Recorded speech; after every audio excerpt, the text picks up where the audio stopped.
doing great. How are you this I'm afternoon? good. I'm good. Awesome. So glad you're here. And gosh, I was just saying as you were joining, man, if there's a more important topic to talk about right now, I don't know what it is. Yeah, yeah. Any day I get to talk about joy is a good day. Well, I'm really thankful to have you on. And for those watching, yes, we will be talking about joy today. Um, and little quick word about how we know each other. We are mutual colleagues with Brandon Smith, who was one of my most recent guests. Turn my volume down a little feedback. There we go. And so that's how we know each other. We have mutual friends. And I asked Maureen to come on because you mentioned the other day, Maureen, when we were talking that you have the word joy all over your house. And so this is something that's really meaningful. And I would love to just, for those who don't know you, let's hear more about you and what you do with this little word joy. Yeah, absolutely. So I'm Maureen Sweatman, and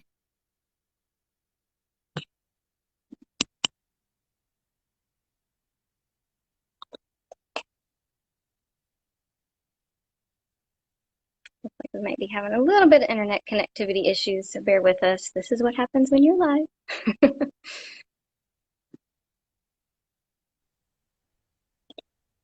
Can you hear me okay, Maureen? yeah, did I come through okay? What I was saying, or are we having some I issues? mean, I didn't hear you. I'm not sure if others can hear, so if you wouldn't mind just a quick recap. Yeah, no Um, worries. I'll just pretend like we hit take two, right? So I'm Maureen Sweatman. exactly. I have deemed myself, because I can, that's the fun thing of having a small business, right? Chief Joy Officer of Joyful Living Coaching.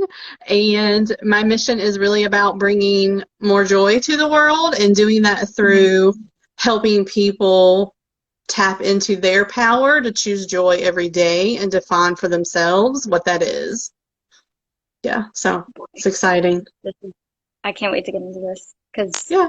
like I said, it's 2020. If you don't need more joy, I would love to know you. I don't fault you at all, but I would love to know who you are.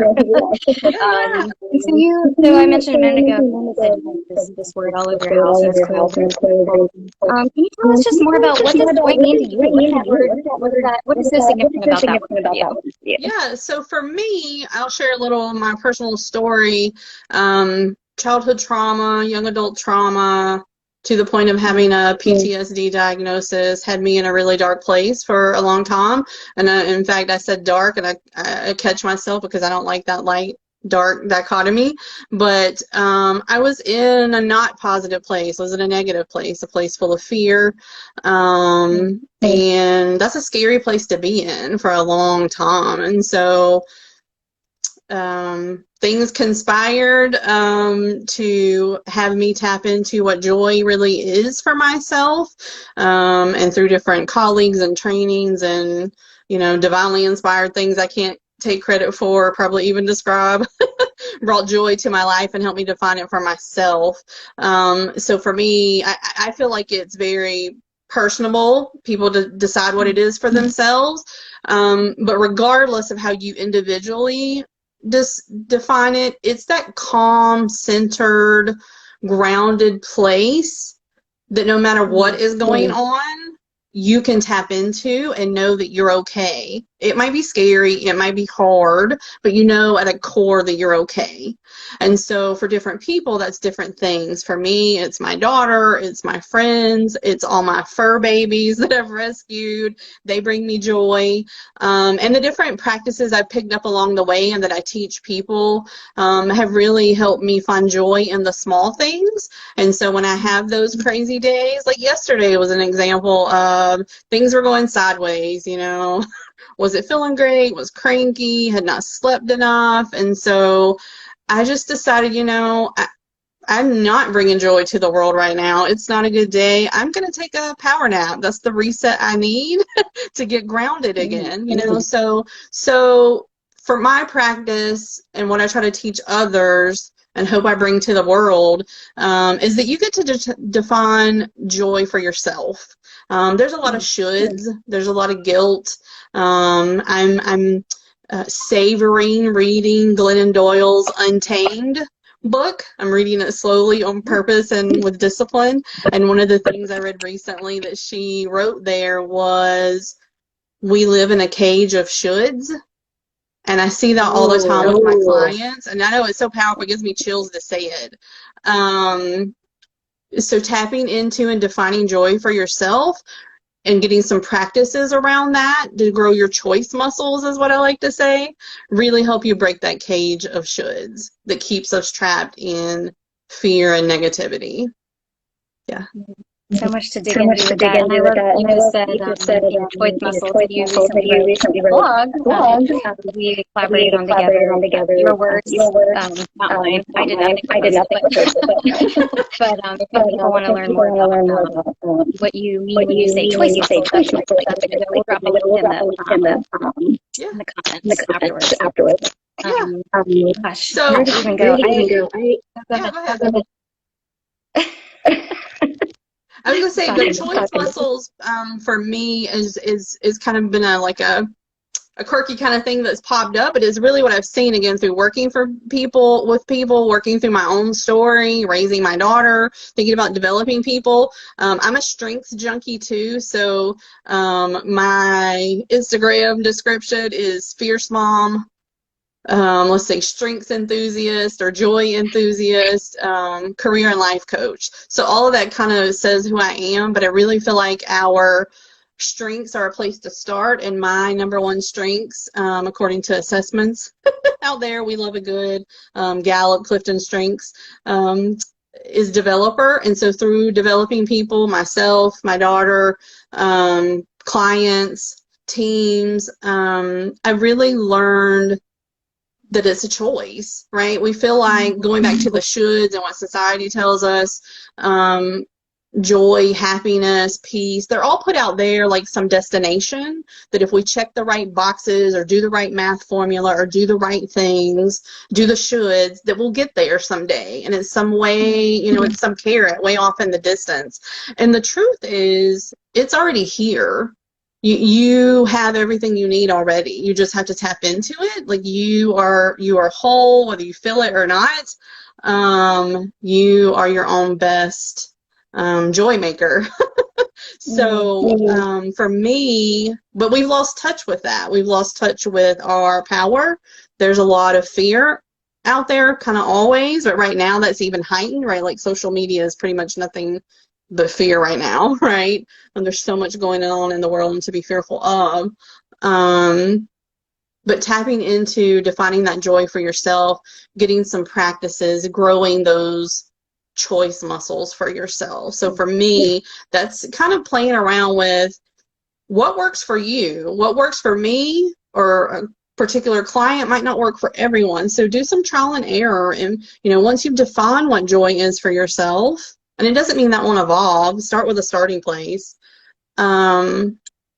Practice some things, read some books, tap into some resources, try something that maybe puts you out of your comfort zone. I would never say that something like this in my introverted self, this live video, would bring me joy, but I've done 3 of them today, and I feel joyful about it. I would have never said that yesterday, much less in the past. So really pushing yourself, like anything else, whether it's going to the gym or other things that we want to learn and evolve and develop, growing those muscles, learning that practice. So I love what you said about it's so empowering here that we have choice. And one of the things I was thinking about asking you is for people in the middle of a global pandemic, there's so much loss. There's loss of jobs. We know someone lost to COVID. We've had to change jobs.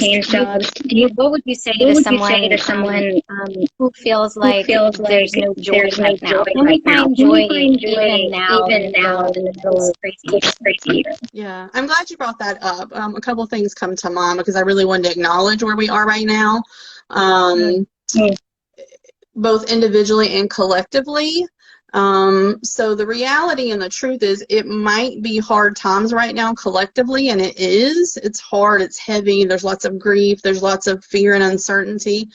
there are also folks that are doing well and okay, and they kind of whisper like, I don't want to say what the good things are right now. And I say, no, please say the good things, because there's so many people that are hurting and grieving, and we need more good things. So say them, share them. One of the things that comes to mind is that's been a powerful symbol for me is the lotus flower that's in my logo even for the business. Because, again, building off my personal story, I know the power of the beauty that comes from kind of bursting your way through the muck, right? Where, a lotus flower lives in this grossness underneath it, but on the surface, it is beautiful, right? And so we've all experienced muck. A lot of us are living it collectively and individually right now. But beauty always comes, and choosing it helps us tap into it right now and not have to wait for it. We don't have to wait for an election. We don't have to wait for a vaccine. We can tap into joy right now, right? Focus on what is good, what is beautiful in your world. Yeah, as we all get. It's Yeah, and it's something that I don't know if that loaded question. It's something I already had my own answer to. I love how you had just a slightly different way of saying it. So, in my life, I've had these low points, if you will, and it was in those lowest points that I would say I felt the most joy, which seems very counterintuitive. But the way I would describe it is almost like all the clutter was gone, the muck, because I had such loss in the relationship, job, whatever, that I realized none of that was happy. It was joyful. And I was able to see what was underneath all of that when the clutter was gone. And so, I love that you don't have to get rid of your job or relationship or whatever to see that you do have it kind of goes out. You already have within you the joy. And it's just a matter of tapping into it, and what an empowering thing to say. So I'm curious what you would say to people who, I think a lot of us are in a place where we're maybe even so distracted that we don't even see for tapping into the joy within us. What are some triggers that you've seen in your clients' lives where you say, now this is a signal that we need to start going down this path, looking at how to choose one joy? Yeah. So sadly, folks typically don't make it to me for coaching until something big has happened. So it's just too painful and they need some support. So I would say, don't wait until then. Don't wait until you're contemplating a divorce, or don't that horrible boss that makes you question everything about your life, or until a pandemic strikes. Even if you just feel, everything's clicking along, but you feel overwhelmed, or you look in the mirror and you don't like what you see, or that small, still voice inside of you is saying that there's more, really listen to that. Also listen to what other people tell you. Who are the people in your tribe, your crew, that know and love you? What are they saying to you? Are they saying, hey, you need to slow down? Or do you realize that, like, you're nonstop? I haven't seen you in like 3 months, right? So pay attention to what folks are telling you, or even in work, are your performance reviews starting to be not where you would want them to be? Are you not meeting deadlines or not holding to your own standards? So really, really look at what might be going on, and don't wait until it's so big that you can't breathe. Really reach out for help and practice some of this growing your choice muscles before you really need it. Yeah. I love that. I love that. And we're in a live broadcast, of course, and so I'm going to try something. If you don't mind, is your volume at a level where you're able to turn it down a little? Because I'm still hearing my own. I turned mine all the way down. Is that better? We'll see. Okay, I'll turn it down a little more. Actually, it sounds a little worse. But anyway, we'll keep moving. It's all good. Okay. It's all good. I can make it really loud. Thanks for the heart. We want to do this live, I think, because it's so meaningful to have more connections right now. We're spread. We're not with each other, and so that's why it's important. Thank you all for putting up with our technical difficulties. But where I wanted to just kind of go next is okay. So maybe someone wants to identify that they have a need or tapping into this inner joy in their life. What do they do next? Is there something people can do even today to feel better? Starting today, step one really is taking some time and space, even just 10 minutes, quiet to yourself, and really reflect on what does bring you joy, right? What are those things that if you turn off all the noise, turn the phone off, walk away from whomever's, pulling your time and attention, what does bring you joy? Do you have a vision? I work with clients to have a vision board. If you have a vision board, go revisit it. If you set kind of beginning year or new year goals, revisit them. Is there joy embedded in that? And maybe you don't know in this moment, like maybe you need to think about it and reflect on it intentionally for a week or two and see what comes, right? Write it down, put it down somewhere tangible. I tell my clients all the time, you got to figure out the thing that works for you, but you need a tangible. So again, going back to our comment in the beginning that there's joy all over my house, I'm someone who needs things like a rock that says joy.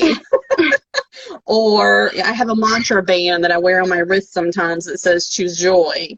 I have a mug that says joy necklace. Yeah. So find a tangible, whether that's your vision board, that's a quote that you have on your, your bathroom mirror or your car somewhere. I just have put it everywhere for me as a reminder. Where I do yoga in the morning, there's and I didn't do this intentionally, it's serendipitous, I guess. I have a frame that says, I choose joy today. And so as I'm centering my body and my mind for the morning, I'm reflecting on that because it's literally physically in front of me to look at. For some people, it's music. Make a playlist of songs that bring you joy. If there's a certain genre of books or podcast or whatever your thing is, have that around you. Put in some practices that help you stay connected to it. I started doing a joy journal, just a little composition notebook, 50 cents, you don't have to go, but there's also some very beautiful ones if you want to be inspired. But I actually did this with my daughter starting several years ago, and she was like 9, 10, something like that.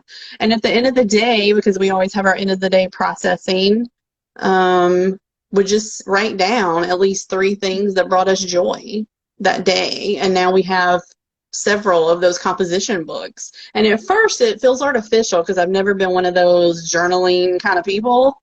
I'm like, let's get it done. I don't have time for that. But I now have so many of those books, and we go back and look at them, and just reflecting on them brings joy. But that practice, so now I might not sit down and write it down every day, but at the end of the day, I take stock over the day and think about what brought me joy. What we focus on grows. I don't know who said that, but I fully embraced it and teach it. What we focus on grows. So if you're focused on the fear, you're focused on the negative, you're focused on something external, that's what grows. Focus on positives. If joy is not your thing, maybe it's abundance. Maybe it's happiness. Focus on something positive. You mentioned Brandon earlier. His TED Talk is about the emotional contagion in the workplace, right? Be a person that's putting out positive in the world. And that doesn't mean you need to be like happy sunshine all the time. My friends will tell you, and those who know me are like, that's not who she is. In fact, I would hope they would say and have said to me, you know, she's a direct person, she's a truth teller. But I do it from a place of joy too. It's not just negative, let's beat up on people or the world. Just really getting grounded into what works for you and putting some practices in place that grow those muscles. There's some great books out there. So I've mentioned TED Talks and, you know, rocks and jewelry, and there's also some great books that I commonly refer to clients in particular. One is Big Magic by Elizabeth Gilbert. And most people know her of Eat, Pray, Love fame, and poo-poo when I say that, but this book, Big Magic, is amazing. It's all about how to live a creative life, kind of putting a box around fear. And she gives you some helpful ways and tips and stories to think about that for your life that really work. In my work with clients, they come to me with a pain point. They come to me with a career transition. They come to me, I need your help with a resume. But we always drill down to and surface fears. It always comes up because it's there for all of us. It is the muck. It's the limiting beliefs, the shoulds that we've taken on, and they're not really ours, and we needed a way to put them down. They served their purpose when, you know, there were lions and prehistoric kind of things that we needed to survive, but we don't need all those anymore. We don't, you know, we need to find a way to handle, again, grow those muscles. Because fears pop up, I have a moment like, oh my gosh, I'm gonna pay this bill, or oh my gosh, that made me feel like I'm not good enough.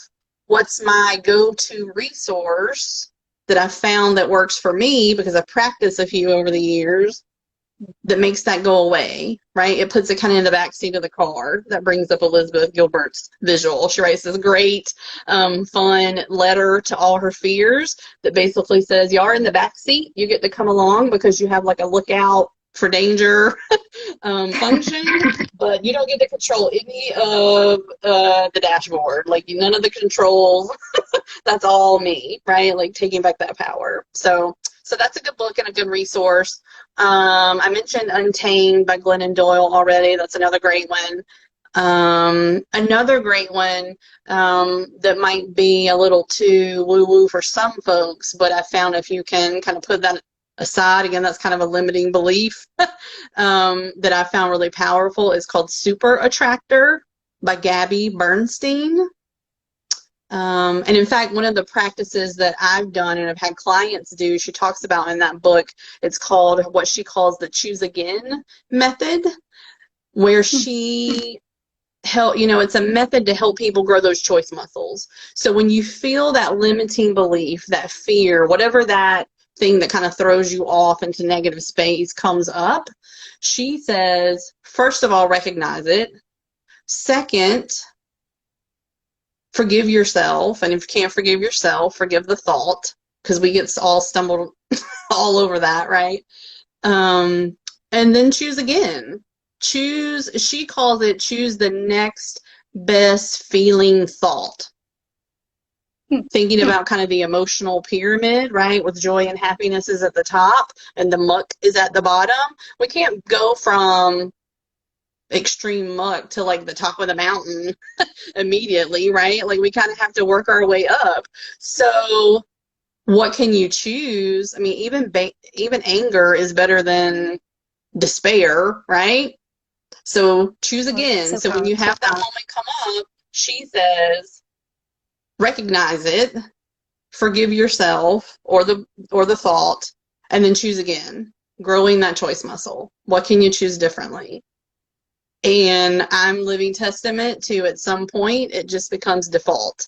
You rewire your brain. The neuroscience folks tell us that if you repeat something consistently, you actually rewire your brain. So I just decided at some point I was tired of the muck, and I was going to rewire my brain for joy, and love supporting other people doing that. That's my life's work. Well, thank you for that. We need it desperately. I was sitting here wondering, it's like you read my mind, because I know I've read a lot about meditation and how it literally, like you were saying, requires the brain to win in stressful circumstances.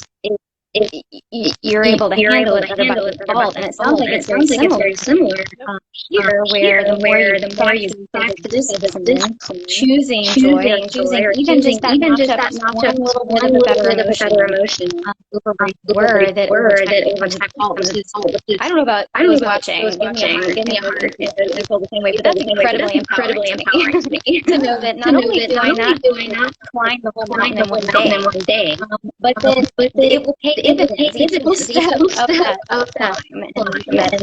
And I don't make it a poor analogy because I don't want it to sound like it's a destination. There you are. You have joy. Congratulations. You achieved it.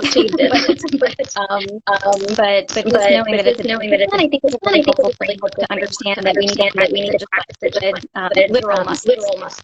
Yeah, absolutely. Yeah, absolutely. Well, staying with the analogy, even though it does set it up a little bit to be like it's a destination, for those folks that have, and I wouldn't know, that's not my thing. That does not bring me joy to go climb mountains, but for some people it does. And you hear their stories, what was powerful for them 99% of the time wasn't when they got to the top. It was what they learned about themselves and experienced along the way. But we get so caught up in the shoulds and focusing on getting to the top that we miss the power and the joy in what we're experiencing along the way. So it really is about being present. And all that takes practice, because our current modern society doesn't really set us up for success in a lot of ways. Everything's urgent and fast, and there's so much noise. But tapping into your power is really powerful. Yeah. It is. And you mentioned a couple of times the word kind of said maybe joy is not for everybody, or it sounds a little floofy or whatever. So it has me curious. Do you have people, critics? And what do you say to the critics who are like, oh, joy is not such a word. I don't need that. Yeah, absolutely. So I definitely have those clients, friends, they're like, oh, they poo-poo that, and because it seems too warm, fuzzy, hippie, whatever their label might be. So for me, that tells me something about who they are, because they're projecting, right? They're showing who they are. As part of what I do as a coach is hear what people don't say. And hear what they do say. Yeah. And so try to ask them questions that help them hear what they said. But also it goes back to like we were talking about earlier on, you have to find what works for you. So if, the rock with the word on it, or, journaling is not your thing, play around with some stuff to find out what is your thing. Because we all have fear, we all have limiting beliefs. And if joy is not the thing that kind of lights you up, that you want to focus on, because again, it goes back to you as an individual, what is it? If you dared to say it out loud to yourself, what would it be? Is it happiness? Is it peace? Is it abundance? And you got to go deep. It can't be surface stuff. It can't be, I need the fancy car, the watch, or whatever. Those things are great, but you got to go deeper. And until you're ready, you're not ready. That's well said. And thanks for whoever gave the heart in the audience. Reminding me that if you have any questions for Marie, we'll try and grab those in a minute here as we wrap up. So if you have one later, if you're watching this on YouTube, recorded on Instagram later, drop them in the comments. We'll get back to you as well. This is our life's work, so we are happy to answer anytime. Absolutely. But I guess, as we wrap up, I think it'd be good to go back to some of the tips, because I know for me, I don't know about y'all watching, but I'm going to be writing my 3 things I'm grateful about today. Be ready for this. That is amazing. We talked about a couple of books. We'll put those names in the comments as well. So I wrote down. I have my little notes. You mentioned at the top of this conversation, just taking a power off day. And I think that's really powerful just to be like, look, take 20 minutes, reset. Yeah. If you're not feeling it. Again, it goes back to, if we're willing to tell the truth to ourselves, and we only have to tell it to ourselves, we don't have to say it to anyone else until we're ready. We know what's best for us. We know what is causing us pain, what's causing us fear. So putting resources and practices into place that help you, right? And if you aren't clear on who you are, and you need to feel like you need to dig deeper, because that sends some people into panic. Like, I can't. Work with somebody, reach out to a coach, reach out to a trusted friend if you think they can be objective, that can help you really dig deep, and really tap into that for yourself, define it for yourself. Yeah. And then come up with the practices, right? Is it a nap? One of the other things we do as a society that's common, particularly here in the States, is instead of taking a nap, we eat, right? And so there's an obesity epidemic.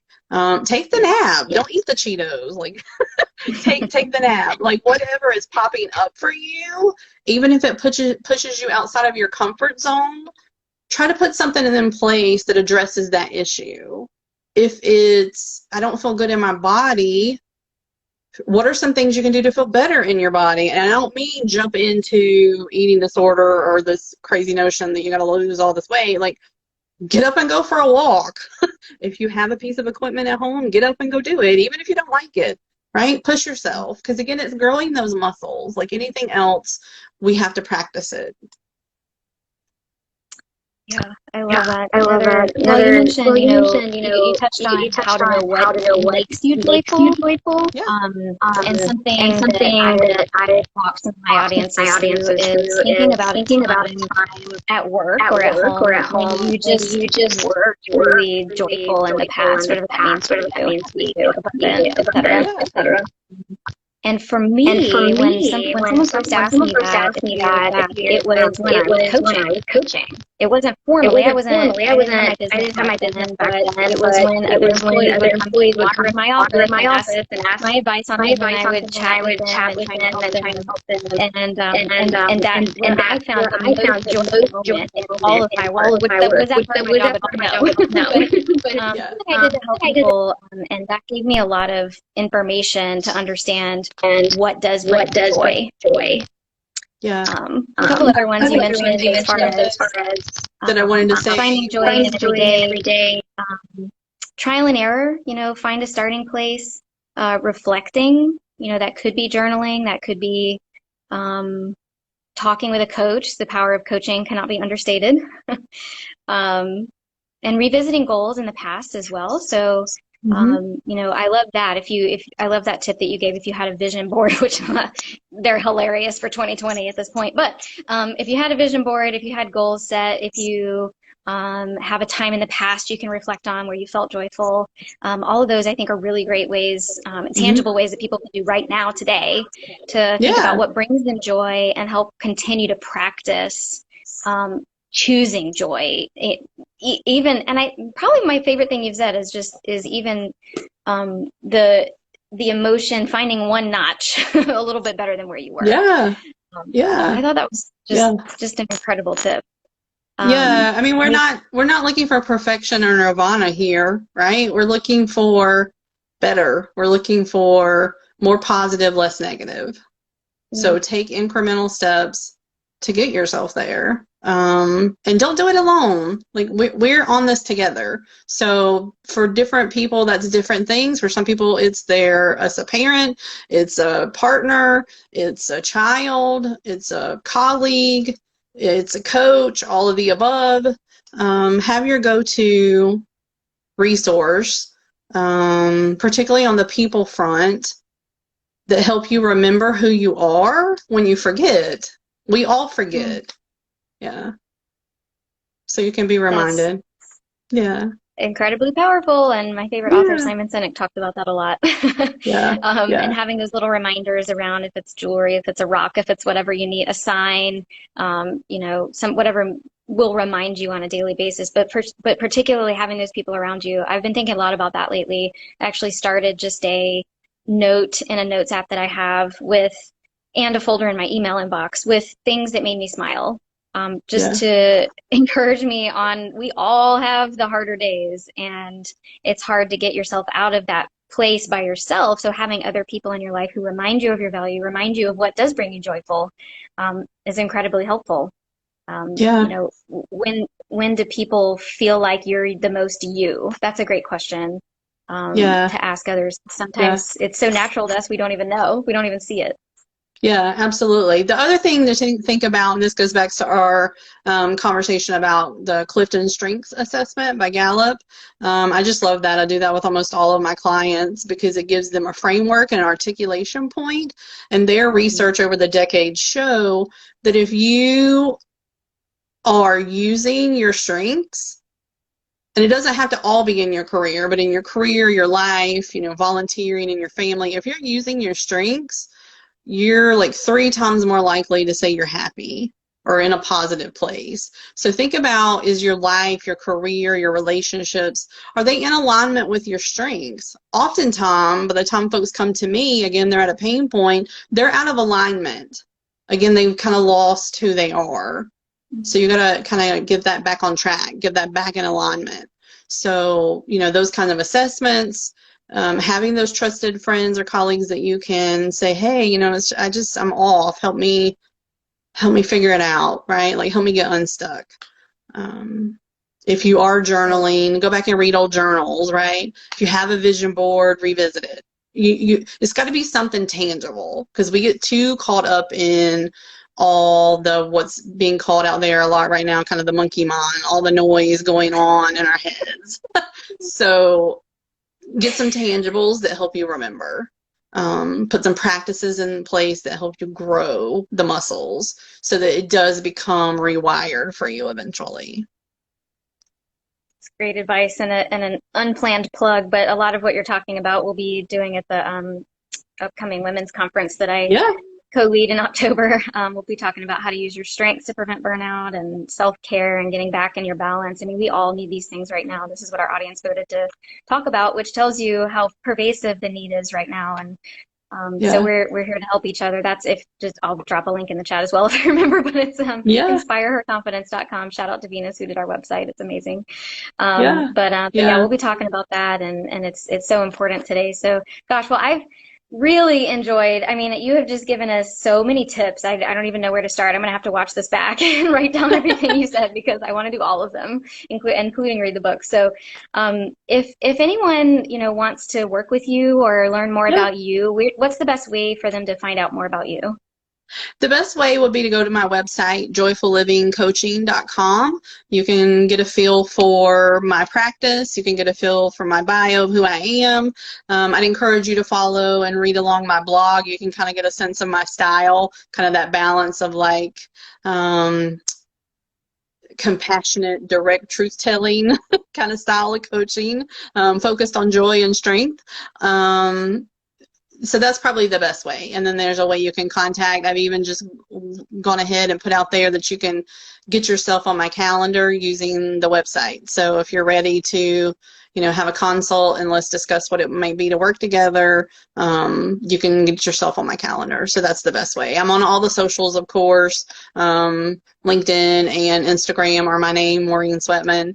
Facebook is Joyful Living Coaching. So follow me in all those places for some regular joy and inspiration, and career tips as well, since for me, my coaching is focused on career and life and how that all provides more joy if we let it. Well, that's such a great note to end on. If we let it, right? That's the charge for everyone watching today and later watching the recording is you have the ability to choose joy today and every day, and we won't do it perfectly every day, but we have everything we need already within us. I just loved that you said that, Maureen. And, you know, I think maybe the most important thing is to take care of each other. I love that you talked about reminding each other of who we are when we forget and when we have the monkey, what did you say, the monkey mind? The monkey mind. I've heard that a few times lately. And, So if you found Yeah. this helpful, please, share with a loved one. I think we could all use a Yes. little more inspiration right now. So please Yeah. do. And it's great to see you all, and great to see you, Maureen. Thanks so much again for being here. Thanks for having me, Ashley. It was a pleasure. Always happy to talk about joy. Yes, we need more of it. Thank you, Yes. and take care. Take care. Bye bye. Bye. The wave.